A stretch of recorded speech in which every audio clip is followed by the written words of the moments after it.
What happens when one of Hollywood's most beloved actors finally reaches his breaking point on live television? What happens when years of frustration and disagreement suddenly boil over in front of cameras and a studio audience? Today, we're diving into the dramatic moment Danny DeVito allegedly lost his composure on The View, creating a confrontation unlike anything viewers expected. The tension was immediate, and what Joy Behar said next pushed the conversation into completely different territory. It was supposed to be an ordinary appearance. Danny DeVito had arrived to promote his latest project, expecting the familiar questions about his decades-long career, upcoming work, and experiences in Hollywood. Known for his sharp humor, outspoken personality, and no-nonsense attitude, he settled into the panel setup with his coffee mug nearby, apparently prepared for a relaxed and entertaining conversation.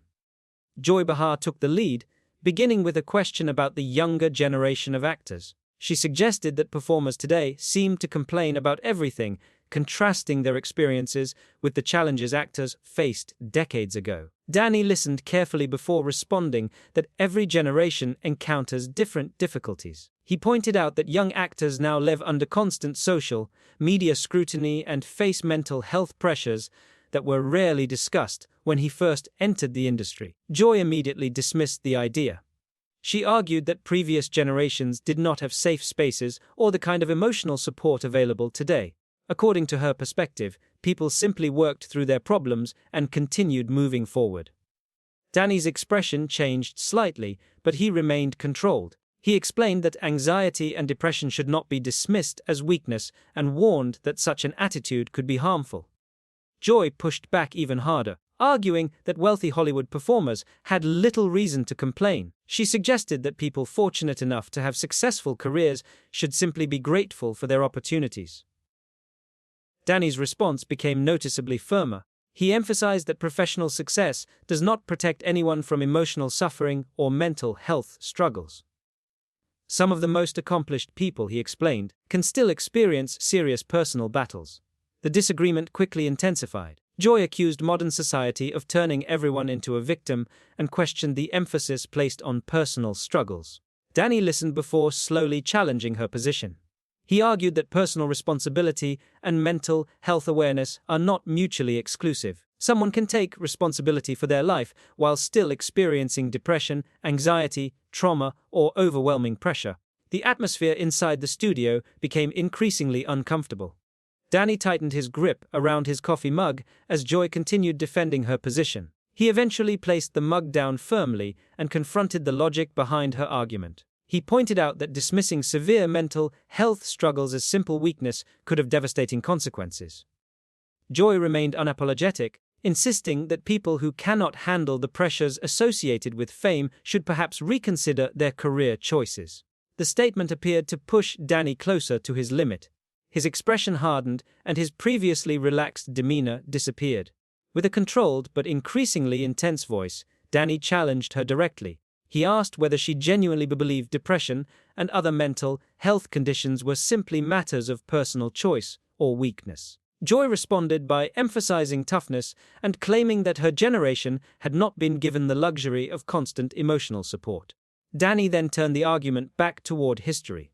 He asked what people from earlier generations actually accomplished by ignoring emotional struggles. He pointed to the number of entertainers who battled addiction, suffered privately, or died prematurely while trying to cope without adequate support. Joy rejected the comparison, distinguishing addiction from what she considered an attitude problem.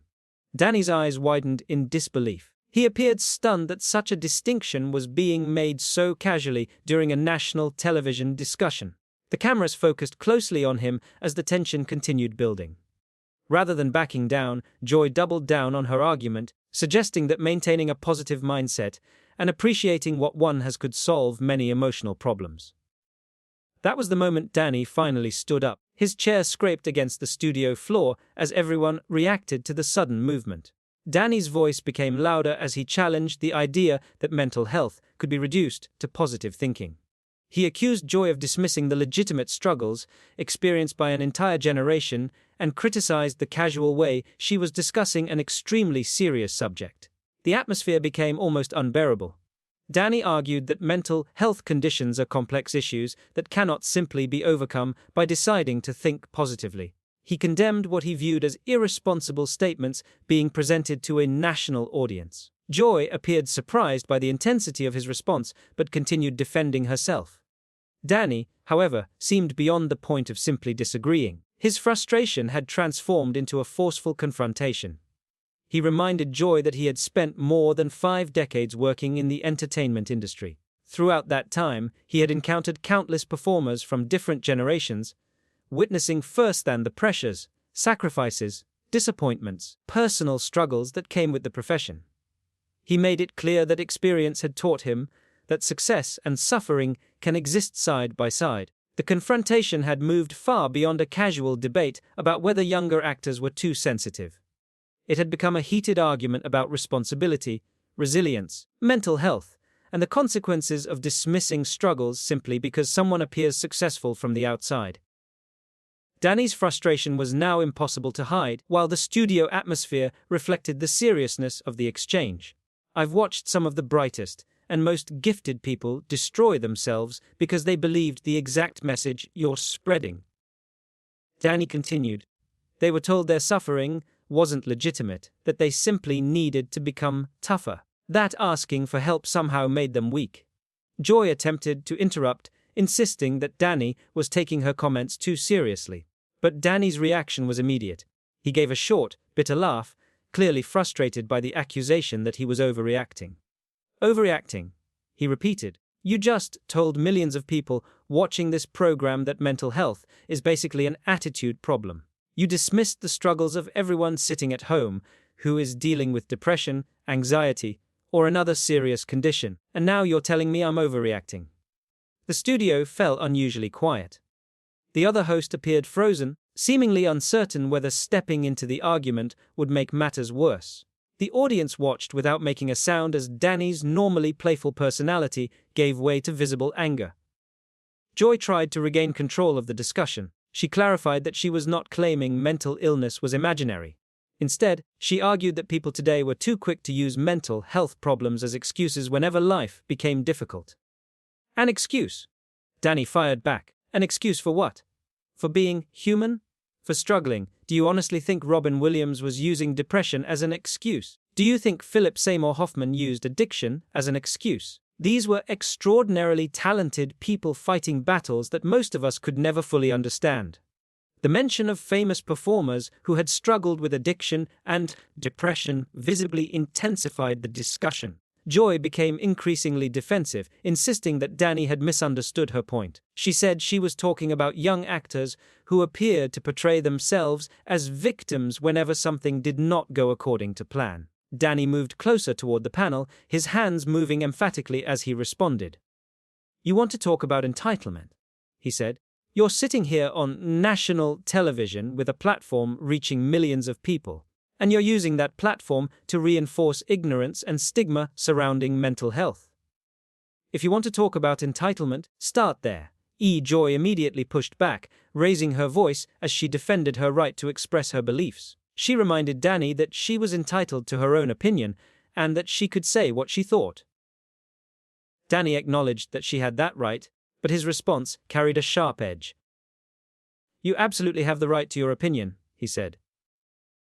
And I have the right to tell you that your opinion is dangerous, uninformed, and deeply irresponsible. The statement stunned the studio.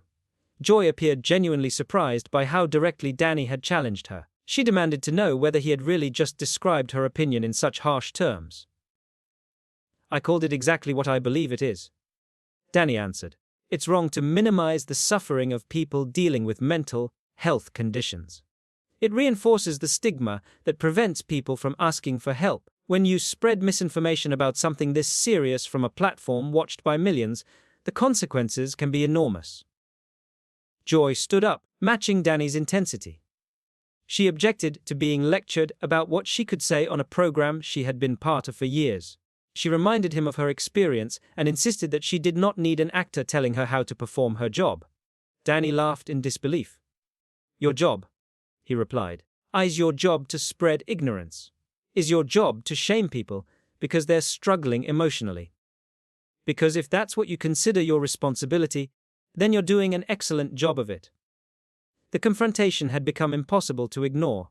The cameras continued capturing every expression and movement while the audience remained focused on the two personalities standing across from each other. Joy denied that she was shaming anyone. She explained that her real point was that people should take responsibility for their own happiness and make an effort to improve their circumstances. Danny immediately challenged that argument. "What about the people who are already taking responsibility?" he demanded. "What about people who go to therapy? What about those who follow medical advice, take prescribed medication, attend support groups, and do everything they possibly can to manage their conditions? Are you saying they simply aren't trying hard enough?" The Joy insisted that was not what she had said. Danny disagreed. "That is exactly the message you're sending," he replied. "You said mental health is about attitude. You said people can simply choose positivity and become happier. Do you understand how dangerous that idea can be?"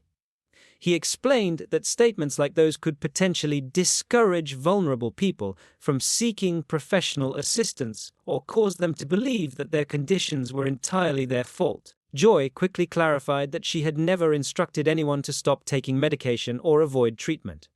Danny interrupted, explaining that harmful implications did not always require someone to give direct instructions. If someone repeatedly heard that depression was simply a negative attitude or that anxiety represented weakness, they could easily begin questioning whether their condition deserved treatment at all. The other hosts continued watching the confrontation unfold, visibly uncomfortable with how personal the exchange had become. Joy accused Danny of putting words in her mouth. Her confidence was noticeably weaker now. Danny responded by pulling out his phone, suggesting that they could replay the exact comments she had made moments earlier. He argued that there was no need to reinterpret her statements because everyone in the studio had heard them clearly. The audience reacted with quiet murmurs, adding to the pressure.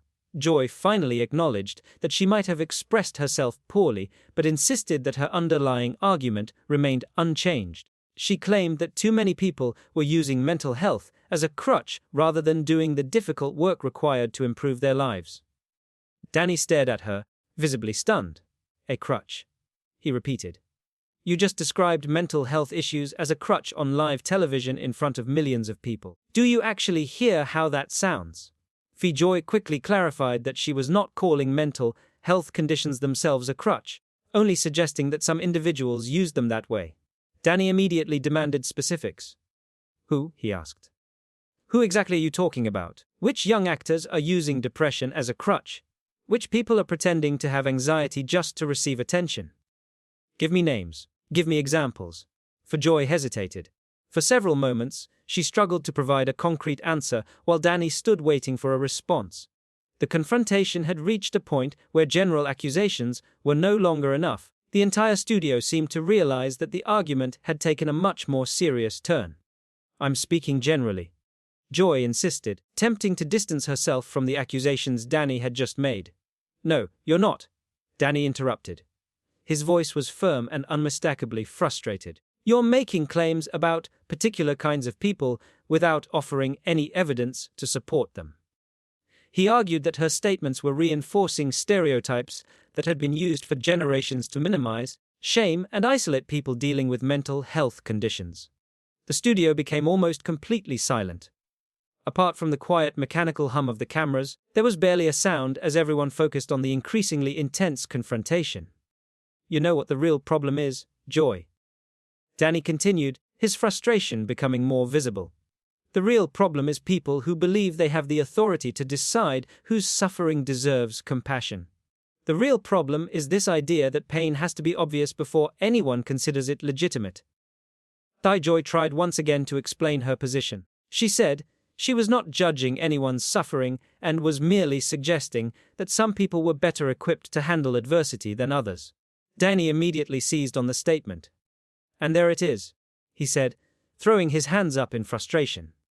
"Some people handle adversity better than others. That becomes another way of saying some people are stronger, some people are tougher, and some people are simply better at dealing with life. Do you understand how damaging that mindset can be?" Joy's face had become visibly flushed as the confrontation continued. She accused Danny of intentionally twisting her words in order to portray her as cruel or insensitive. Danny did not back down. "I don't have to make you look bad," he replied coldly. "You're doing that yourself. Every time you keep explaining this position, you're making it harder to defend." The other host finally attempted to intervene, apparently recognizing that the conversation had gone far beyond the boundaries of a normal television discussion. "Maybe we should take a commercial break," the host suggested cautiously. Danny immediately rejected the idea. "No," he said firmly, keeping his attention focused on Joy. "We're not taking a break. This conversation is too important. We're going to finish it. Joy started this discussion. We're going to see it through." LaJoy straightened herself, appearing determined to regain control of the situation. She accepted the challenge and stated that she still stood by her original argument. She repeated that she believed younger generations were becoming increasingly sensitive, entitled, too willing to portray themselves as victims whenever life became difficult. Danny repeated one particular phrase slowly: "the victim card." He shook his head and explained that he had encountered people who had genuinely suffered. He described knowing young performers who had reached devastating points in their lives because of overwhelming pressure, shame, and emotional distress. He spoke about being present for people during hospital stays and witnessing the consequences of addiction and severe mental health struggles. He also referred to grieving talented people who had been unable to see a way forward. "And you want to call that playing the victim card?" Danny said, his voice carrying obvious emotion. The atmosphere changed immediately. Several audience members appeared visibly affected by his words, with some wiping away tears as the discussion became more personal and serious.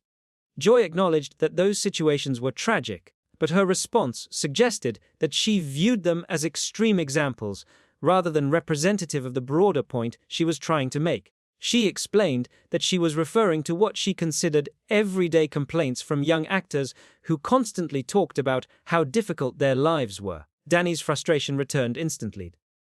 "Their lives can be difficult," he responded. "Do you really believe fame makes someone immune to suffering? Do you think having money erases childhood trauma? Does professional success automatically eliminate anxiety disorders?" Joy maintained that wealth and success provide access to resources that most people do not have. She pointed out that wealthy actors can afford highly qualified therapists, specialized treatment centers, and other forms of professional support. Her argument was that having those resources should make it easier for them to overcome their problems. Danny responded with a bitter laugh. "Their excuse," he repeated. "What exactly are they supposed to be excusing? Being human. Having the same brain chemistry and emotional vulnerabilities that affect millions of people regardless of how much money sits in their bank accounts."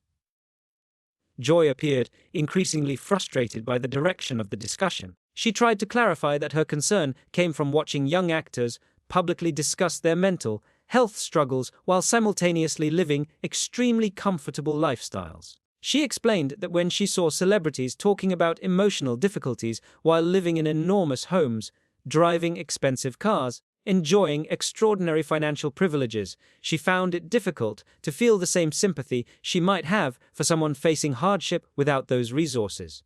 Danny immediately pointed toward her, making his position unmistakable. "And that," he said, "is exactly the problem." He argued that wealth could provide access to treatment, but it could not automatically eliminate trauma, depression, anxiety, addiction, grief, or other deeply rooted emotional struggles. A person's bank balance might change their circumstances, but it did not fundamentally change the complexity of the human mind. The conversation had now become a direct clash between two completely different views of resilience. Joy continued emphasizing toughness, accountability, and the advantages that financial success could provide. Danny insisted that those advantages should never be confused with immunity from suffering. He maintained that judging someone's pain by looking at their lifestyle was deeply misleading. Behind expensive cars, successful careers, luxurious homes, could still be a person struggling privately with problems that were invisible to everyone watching from the outside. The studio remained tense as Danny continued defending the idea that emotional suffering could not be measured by fame, wealth, or public success. His argument had moved beyond the entertainment industry and toward a broader point about compassion, responsibility, the danger of assuming that someone's visible circumstances tell the complete story of their private life. Joy remained firm in her position, but the exchange had clearly exposed a growing divide between them. Danny's frustration had become impossible to conceal, while the audience remained captivated by the confrontation unfolding before them. "You seem to believe suffering only becomes legitimate when it comes with poverty," Danny said, his frustration still evident. "You're treating financial hardship as if it's the only measure of whether someone deserves compassion. That isn't how mental health works, Joy. That isn't how people work." Joy folded her arms and remained defiant. She argued that perspective was important, that gratitude mattered, and that many younger people had lost sight of both. Danny slowly nodded before explaining that if she truly wanted to discuss perspective, she needed to consider what might be happening beneath the surface. A young actor could be standing on a red carpet surrounded by photographers while secretly fighting overwhelming panic. Someone could sit through an interview promoting a major film while struggling to keep their emotions under control. A performer could return to a luxurious home at the end of the day and still feel completely isolated, frightened, or emotionally exhausted. Joy dismissed the argument as overly dramatic, but acknowledged that wealthy actors still possessed advantages unavailable to many ordinary people. Danny agreed with that point. "They do have advantages," he said. "They have resources. But they also have people in positions of influence telling them their suffering isn't legitimate simply because they're successful. They have commentators and television personalities minimizing their struggles because those struggles don't fit someone else's idea of who deserves sympathy." The studio became almost completely silent. Even the usual movement behind the cameras appeared to stop as everyone watched the confrontation continue. Joy insisted that she had never claimed anyone's suffering was imaginary. Danny immediately reminded her of what she had said earlier. "You said mental health was simply an attitude," he stated.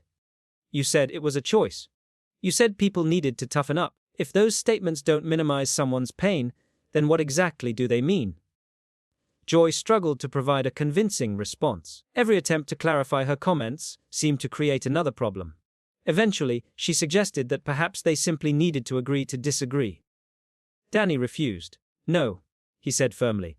"This isn't something we can dismiss as two different opinions. This is about basic human decency. It's about whether we continue reinforcing harmful stigma or whether we choose compassion when people are struggling." Joy's patience was beginning to disappear. She insisted that she was compassionate and accused Danny of refusing to recognize reality. Danny raised his eyebrows. "Is that what you call what happened here?" he asked. "Because from where I'm standing, it looked like judgment, dismissal, ignorance." The other hosts appeared increasingly concerned. They exchanged gestures with producers off camera, apparently hoping someone would bring the segment under control before the disagreement escalated further. Joy then turned the criticism toward Danny. She accused him of being overly concerned with political correctness and protecting everyone's feelings, instead of acknowledging that some people were simply stronger than others. In her view, some individuals naturally handled pressure better, and that difference was simply part of reality. Danny immediately challenged that definition of strength. "You think strength means suffering silently," he said. "You think handling pressure means pretending everything is fine. You think reaching out for help means weakness. That isn't strength. That's ignorance." The Joy appeared stunned by the bluntness of his response. She demanded to know how he could speak to her that way on national television. Danny remained unapologetic. "How dare I?" he responded. "How dare I challenge dangerous rhetoric when I hear it? How dare I defend people who may not have the ability to defend themselves? How dare I use my platform to encourage mental health awareness instead of contributing to the stigma?" Joy accused him of being disrespectful. The confidence in her voice had noticeably weakened. Danny explained that honesty could sometimes feel disrespectful when someone was accustomed to having others agree with them.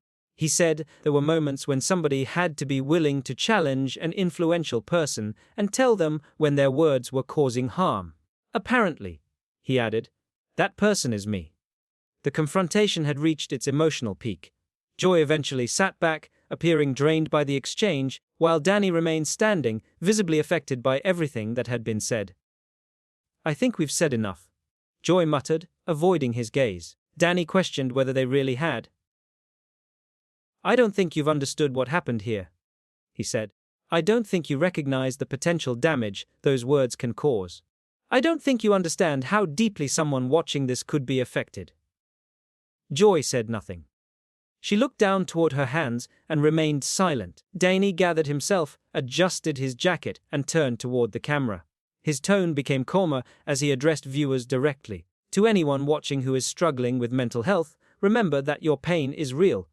Your struggles matter. Asking for help is not weakness. It can be one of the strongest decisions you ever make. Don't allow anyone to convince you otherwise." After delivering that message, Danny walked away from the set, leaving Joy and the remaining hosts visibly stunned. The cameras continued recording as the studio processed what had just happened. The audience remained unusually quiet, seemingly absorbing the seriousness of the exchange. Joy stared toward the empty space Danny had left behind, her earlier confidence replaced by visible uncertainty. The confrontation had become more than an argument between two television personalities. It had turned into a broader clash over how society understands mental health, success, resilience, and compassion. Danny's position throughout the exchange was that wealth and fame could never serve as proof that someone was incapable of suffering. The studio remained tense even after Danny had left, with the aftermath lingering in the silence. What began as an ordinary conversation about younger actors had transformed into a passionate defense of people dealing with invisible struggles and a forceful rejection of the idea that emotional pain should be measured by financial circumstances or public success.